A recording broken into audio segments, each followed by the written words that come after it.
Però us volem parlar de teatre. Ahir a la nit es van entregar els Premis Butaca en una gala al Teatre Nacional de Catalunya. La gran guanyadora va ser Els Feréstecs, una obra dirigida per Lluís Pasqual, i les altres obres més guardonades van ser Barcelona, Smiley i el musical T'estimo, ets perfecte, ja et canviaré. Un dels premis més especials de la nit va ser el que va rebre una emocionada Rosa Maria Sardà. Era el Premi d'Honor Anna Lizaran. L'Anna Boades hi va anar i ens porta aquest reportatge.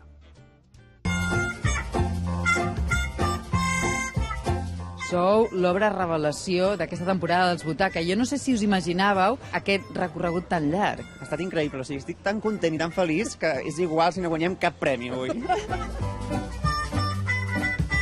Estàs nominada juntament amb l'Emma en la mateixa categoria. Això què? Com haurà d'acabar? Que li donin a una altra o què? No, que li donin amb ella. Jo, per mi, estupendo. Jo l'he votat amb ella, o sigui que sí. Què té més valor, que et voti el públic o un jurat especialitzat? El públic, no hi ha dubte. Treballem per ells, vull dir que encantat de la vida que voti el públic, m'agrada molt. No t'ho sabria dir. A mi el que em premia realment és omplir teatres, això segur. Si et premien és fantàstic, tant un com l'altre. Triaria el públic, perquè el públic fa el doble esforç de venir a veure't i després de recordar-te en el moment en què et vota.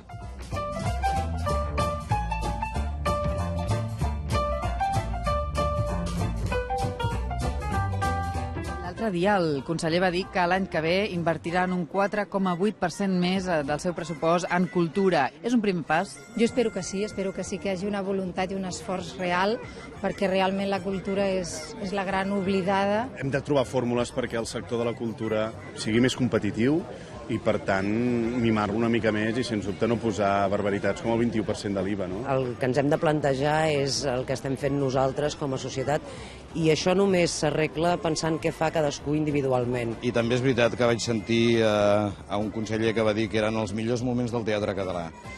Sincerament, tinc els meus dubtes de tot plegat. Escolteu bé, si es fa bé, també agrada. No sé si a tu t'agraden gaire els premis honorífics, però en qualsevol cas si té el nom d'Anna Lizaran. No, aquest és especialment... és molt recent que l'Anna ens ha deixat i tot està molt tendre, encara.